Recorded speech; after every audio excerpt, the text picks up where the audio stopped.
করছে।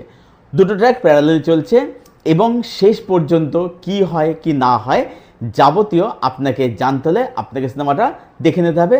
ছবির run time 2.5 ঘন্টার মোটামুটি কাছাকাছি। ছবিটার মধ্যে আমার কাছে বেশ অনেক কিছু ভালো দিক রয়েছে এবং ছোটোখাটো কিছু ইস্যুস রয়েছে। প্রথমে বলে নিই ছবিটার মধ্যে আমার কাছে কোন কোন জিনিস ওয়ার্ক করলো। প্রথম হচ্ছে, আপনারা সবাই জানেন যে মহাভারতের গল্পে কুকুরের কিন্তু একটা বিশেষ ভূমিকা ছিল। আপনারা জানেন যে পাণ্ডবরা যখন সশরীরে স্বর্গে যখন যাত্রা করছিল, স্বর্গের উদ্দেশ্যে যাত্রা করছিল, তখন সেই সময় কিন্তু ধর্মরাজ তিনি কিন্তু কুকুরের রূপ ধরে যুধিষ্ঠিরের সামনে আসেন এবং সেই সময় এই যে জার্নিটা সেখানে। হ্যালো এভরিওয়ান, আমি সৌভিক, ওয়েলকাম টু সিনেগানি। এই ভিডিওতে রিভিউ করব ও মাই ডগ এই ছবিটাকে নিয়ে, ডিরেক্টেড বাই অমিত রায়, যিনি এর আগে বানিয়েছেন ও মাই গড 2 এর মতো সিনেমা। খুবই ভালো, খুবই ক্রিটিক্যালি অ্যাক্লেমড একজন ডিরেক্টর। এবারে এই ছবিটা কীরকম হলো? এই ছবির মধ্যে ফিচার করছেন পঙ্কজ ত্রিপাঠী, একটা ক্যামিও বা একটা এক্সটেন্ডেড ক্যামিও হিসেবে রয়েছেন পবল মালহোত্রা, আর কে রয়েছে ব্রুনো এখানে কোনো অ্যাক্টর নয়। ব্রুনো হচ্ছে একটি কুকুর যে এই ছবির মধ্যে অভিনয় করেছে। অস্কার বলে যে কুকুরটি রয়েছে সে কুকুরটির চরিত্রে অভিনয় করেছে ব্রুনো বলে এই কুকুরটি, এবং সঙ্গে রয়েছে আরও অনেকে। তো কীরকম হলো ও মাই ডগ এই ছবিটা? এই ছবিটার মধ্যে যেটা আমরা দেখতে পাচ্ছি প্রেমাইস লেভেলে, সেটা হচ্ছে যে এখানে প্যারালালি দুটো ট্র্যাক চলছে। একটা হচ্ছে আসামে, যেখানে একটি কুকুর, যে কুকুরটার নাম হচ্ছে মোমো, সেই কুকুরটি হঠাৎ একদিন নিখোঁজ হয়ে যাচ্ছে এবং সেই কুকুরটিকে খুঁজতে, মানে মোমোকে খুঁজতে, তার যে মালিক, মানে যে বাচ্চাটি এখানে অভিনয় করেছে অপ্পু বা অপু, তো সেই বাচ্চাটি এই মোমোকে খুঁজতে বেরিয়ে পড়ছে। এটা হচ্ছে একটা ট্র্যাক। অন্যদিকে আমরা আরও একটা ট্র্যাক দেখতে পাচ্ছি বিহারে, যেখানে একটি বাচ্চা হঠাৎ করে নিখোঁজ হয়ে যাচ্ছে বা কিডন্যাপ হয়ে যাচ্ছে। এবারে এই বাচ্চাটিকে খুঁজতে বেরিয়ে পড়ছে অস্কার বলে একটি কুকুর, এবং এই বিহারের যেখানে ঘটনাটা দেখানো হচ্ছে সেইখানেই একজন স্কুল মাস্টার ভূমিকা এখানে অভিনয় করছেন পঙ্কজ ত্রিপাঠী। তো এই দুটো ট্র্যাক এখানে একদিকে দেখা যাচ্ছে যে মালিক তার কুকুরকে খুঁজতে বেরিয়ে পড়ছে, প্রভু তার কুকুর খুঁজতে বেরিয়ে পড়ছে, অন্যদিকে দেখা যাচ্ছে কুকুর তার প্রভুকে খুঁজতে বেরিয়ে পড়ছে। দুটো ট্র্যাক প্যারালালি চলছে এবং শেষ পর্যন্ত কি হয় কি না হয় যাবতীয় আপনাকে জানতে হলে আপনাকে সিনেমাটা দেখে নিতে হবে। ছবির রান টাইম 2.5 ঘন্টার মোটামুটি কাছাকাছি। ছবিটার মধ্যে আমার কাছে বেশ অনেক কিছু ভালো দিক রয়েছে এবং ছোটোখাটো কিছু ইস্যুস রয়েছে। প্রথমে বলে নিই ছবিটার মধ্যে আমার কাছে কোন কোন জিনিস ওয়ার্ক করলো। প্রথম হচ্ছে, আপনারা সবাই জানেন যে মহাভারতের গল্পে কুকুরের কিন্তু একটা বিশেষ ভূমিকা ছিল। আপনারা জানেন যে পাণ্ডবরা যখন সশরীরে স্বর্গে যখন যাত্রা করছিল, স্বর্গের উদ্দেশ্যে যাত্রা করছিল, তখন সেই সময় কিন্তু ধর্মরাজ তিনি কিন্তু কুকুরের রূপ ধরে যুধিষ্ঠিরের সামনে আসেন এবং সেই সময় এই যে জার্নিটা সেখানে যুধিষ্ঠিরের সঙ্গে কুকুরের একটা সুন্দর সম্পর্ক গড়ে ওঠে, যেটা প্রথমেই বলা হচ্ছে যে মহাভারতের শুরু এবং শেষ কুকুর দিয়ে হয়েছিল। সুতরাং মহাভারতের কুকুরের একটা বিশেষ ভূমিকা ছিল। এই যে আপনি দেখুন ডিরেক্টরের, এই যে এখানে একটা জিনিস দেখুন ডিরেক্টরের আগের চ্যানেল ছিল হচ্ছে ও মাই গড, এখানে সেটা উল্টে হয়েছে ডগ। তো আপনি যদি ভালো করে দেখেন ডগ আর গড মানে উল্টালে কিন্তু ওরা তফাৎ কিন্তু না। সুতরাং এখানে কিন্তু, এবং বলাই হয় যে কুকুর হচ্ছে ধর্মরাজের বাহন, এটা কিন্তু বলাই হয়ে থাকে। সুতরাং মাইথোলজিতে কুকুরের কিন্তু বিশেষ ভূমিকা আছে এবং সেই জিনিসটা এই ছবিটার মধ্যে খুব বিউটিফুলি কিন্তু এখানে এনহ্যান্স করা হয়েছে। এটা হলো একটা দিক। দ্বিতীয় হচ্ছে, এখানে এই যে বাচ্চাটি মানে অপু বা অপ্পু যে ক্যারেক্টারটা, তার জার্নি এবং প্যারালালি এখানে অস্কারের জার্নি যেরকম সুন্দর করে দেখানো হয়েছে, ভীষণ সুন্দর লাগে। ছবিটার মধ্যে দারুণ কিছু মোমেন্টস আছে। আমার সবথেকে বেস্ট লাগে যখন অস্কার যখন এই বার্কিংটা করে, যখন এই যে মুখটা তুলে ডাকে, ওই জায়গাটা দেখবেন।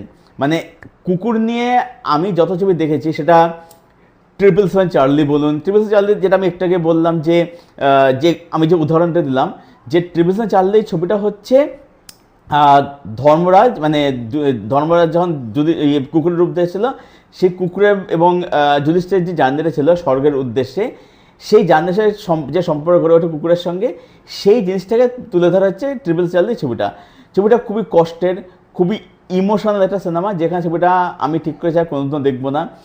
এছাড়াও তেরি মেহেরবানি বলে একটি ছবি, যেটা খুবই ভালো একটা সিনেমা। বাট আমি কুকুর নিয়ে যত সিনেমা দেখেছি সেখানে কিন্তু কুকুরদেরকে খুবই ইমোশনাল ওয়েতে প্রেজেন্ট করা হয়েছে, ঠিক আছে। সেটা ধরুন হাচিকো তো খুবই মানে ভীষণই মারাত্মক ইমোশনাল। তারপরে হচ্ছে 8 বেলা ছবিটা খুব ভালো সিনেমা, ঠিক আছে। কিন্তু কুকুরকে দিয়ে একটা মাস মোমেন্ট তৈরি করা বা কুকুরকে একটা হিরোর মতো করে ট্রিট করা, এই জিনিসটা আপনি কিন্তু এই ছবিটার মধ্যে দেখতে পাবেন এবং সেটা মজা পাবেন। হ্যাঁ, অবশ্যই এখানে ইমোশনাল মুহূর্ত রয়েছে, ঠিক আছে। মানে এই যে কুকুর মানুষের যে বন্ডিং, বা এই যে কুকুরের যে মানুষের প্রতি, তার প্রভুর প্রতি বা তার মালিকের প্রতি এই যে একটা নিঃস্বার্থ ভালোবাসা, সেটার মধ্যে যে একটা যে ইমোশন ব্যক্ত করা, সেই ব্যাপারটা যেমন রয়েছে এখানে, সেটাও রয়েছে। পাশাপাশি এখানে কুকুরকে কিন্তু একটা হিরোর মতো ট্রিট করা হয়েছে। আপনি এই ছবিটার মধ্যে এই অস্কার কুকুরটাকে দেখবেন, যার নাম হচ্ছে অ্যাকচুয়ালি ব্রুনো, তাকে আপনি দেখবেন। আমি গ্যারান্টি দিয়ে বলছি, এই ছবিতে আপনি অস্কারে দেখার পরে আপনি আইদা তার উপরে ক্রাশ খেয়ে যাবেন বা তার প্রেমে পড়ে যাবেন। মানে এতটাই দারুণভাবে তাকে প্রেজেন্ট করা হয়েছে, ঠিক আছে। মানে আমি জানি যে এই ছবিটার পেছনে ডক্টরিনার কে বা কারা ছিলেন, বাট তারা এই ছবিটার মধ্যে দিয়ে কুকুরগুলো যেভাবে অভিনয় করেছে না, আপনি যা দেখবেন। এখানে আমি এবার পারপাসের মধ্যে ঢুকছি এবার একটু করে। পঙ্কজ ত্রিপাঠী ভালো কাজ করেছেন, ঠিক আছে। এখানে যে ভদ্রলোক, আমার অভিনেতার নাম জানা নেই, ক্ষমা করবেন, যাকে ইএমএরি ফ্যামিলিতে যাকে দেখা যায়, কি বাবার ভূমিকায় যে অ্যাক্টরকে দেখা যায়, সেই অ্যাক্টর এখানে অভিনয় করেছেন। তারও কাজ ভালো এখানে, বা এখানে বাচ্চাটির কাজ খুব ভালো, ক্যামিও বা এক্সটেন্ডেড ক্যামিও হিসেবে পবন মাল্হোত্রার কাজ খুব ভালো। বাট এখানে আপনি কুকুরগুলোকে দেখবেন, কুকুরগুলোকে এত সুন্দর করে অভিনয় করানো আছে না, মানে তাদের মানে এক্সপ্রেশন, তাদের চাহনি, বা কিছু জায়গায় তারা যেরকম চোখ দিয়ে অ্যাক্টিং করছে, আপনি সেগুলো দেখবেন এখানে। পারফরমেন্সটা দারুণ, এবং সেই পারফরমেন্সটাই মুমেন্টসগুলো কিন্তু বিউটিফুলি কিন্তু এনহ্যান্স কিন্তু করছে, সেটা কিন্তু অবশ্যই খুব ভালো। নেক্সট আমি বলবো এই ছবিটার টেকনিক্যাল অ্যাসপেক্টস। ছবিটা টেকনিক্যালি এত দারুণ, দেখবেন ছবিটার মধ্যে কিছু জায়গাতে দেখবেন যে একটা জায়গা থেকে, যেখানে ওই যখন অস্কার যখন এই ঢুকছে ওই ঘরটার মধ্যে, কী ঘর কোন ঘর আমি সেটা বলবো না, সেখানে দেখবেন একটা জায়গায় দেখবেন অস্কার দেখবেন একটা ছাদ দিয়ে হেঁটে যাচ্ছে, দেখবেন সেখানে একটা রেডিশ এবং একটা একটা পিঙ্ক একটা টোন ইউজ করা হয়েছে, মানে রাতের আর কি, রাতের দৃশ্যের সঙ্গে আর কি। সেইটা ফ্রেমটা এত দারুণ লাগে দেখতে, এবং সেখানে মানে অস্কার যেরকমভাবে তাকায় ওই রেডিশ টেন্টের ভিতর থেকে, চোখগুলো দেখতে লাগে, ওই মোমেন্টগুলো যেরকমভাবে মানে দেখানো, মোমেন্টগুলো দুর্দান্ত, সেটা নিয়ে কোনো সন্দেহের অবকাশই নেই। এবং সেটা টেকনিক্যাল অ্যাসপেক্ট যেভাবে জিনিসটাকে এনহ্যান্স করে, সাপোর্ট করে, তার সঙ্গে যেরকম ক্যামেরার কাজ, তার সাথে যেরকম বিজিএম, ছবির যেরকম মেকিং, লুক অ্যান্ড ফিল, তার ছবির যে টোন, সেটা কিন্তু বিউটিফুলি এখানে এনহ্যান্স করে। এবং আপনি দেখবেন যে যেহেতু এখানে দুটো ট্র্যাক প্যারালালি চলছে, তা আপনি দেখবেন যে যখন বিহারের ঘটনা দেখাচ্ছে সেখানে একরকমের লুক অ্যান্ড ফিল দেখাচ্ছে, যখন আসামের গল্প দেখাচ্ছে তখন সেখানে একরকমের লুক অ্যান্ড ফিল দেখাচ্ছে। তো ছবিটা কিন্তু টেকনিক্যালি কিন্তু ভীষণ ওয়েলমেড, এবং এই লুক অ্যান্ড ফিল বলুন, সেটা কিন্তু চরিত্রগুলোর যে জার্নি বা যে মোমেন্ট চরিত্রগুলো ঘিরে, সেইটাই কিন্তু বিউটিফুলি কিন্তু এনহ্যান্স কিন্তু করে। তো ছবিটার মধ্যে এইগুলো ছিল আমার কাছে পজিটিভ দিক। এবারে ছবির মধ্যে যদি আমি কিছু ইস্যুস নিয়ে কথা বলি, আমার ইস্যুস খুব বেশি লাগেনি, তাও বলছি যেটুকু যা মনে হয়েছে আমার, বা এটাকে আপনি ইমপ্রুভমেন্ট এরিয়া হিসেবে কনসিডার করতে পারেন। এক হচ্ছে যে ছবিটার মধ্যে এই যে দুটো ট্র্যাক দেখানো হচ্ছে, একটা হচ্ছে এই যে কিডনি পাচার, যেটা বিহারের যে ট্র্যাকটা, অন্যদিকে হচ্ছে ডগ মানে কুকুর নিয়ে স্মাগলিং, কুকুরদেরকে মারা, কুকুরের মাংস হ্যান যেগুলো হয়ে থাকে আর কি, সেইগুলো। এবারে এই র্যাকেটটার দিকে যদি একটু ফোকাস করতো, তাহলে ব্যাপারটা আর বেশি ইম্প্যাক্টফুল হতো। তাদের রান টাইম একটু বাড়তে পারতো, তাদের কোনো সমস্যা নেই, কিন্তু আমার মনে হয় যে এগুলো দিকে একটু ফোকাস করতে হতো। সেটা ফোকাস করেছে, তবে সেটা খুবই সারফেস লেভেলে করেছে। মানে এখানে ফোকাসটা ডিরেক্টর মেইনলি ছিল হচ্ছে এই অপু এবং অস্কার, এই দুজনের জার্নির উপরে। অন্যদিকে আমি বলবো আরেকটা যেটা মনে হচ্ছে যে ছবিটার মধ্যে টেনশনটা আস্তে আস্তে করে বিল্ড আপ নেয়, আস্তে পিক আপ নেয়, টেনশনটা পরের দিকে ভালো মতো বেড়ে যায়। কিন্তু আমার মনে হচ্ছে টেনশনটা ইনিশিয়ালি শুরু থেকে যদি বাড়ানো যদি যেত তাহলে ব্যাপারটা কিন্তু আরও বেশি কিন্তু ইম্প্যাক্টফুল হতো।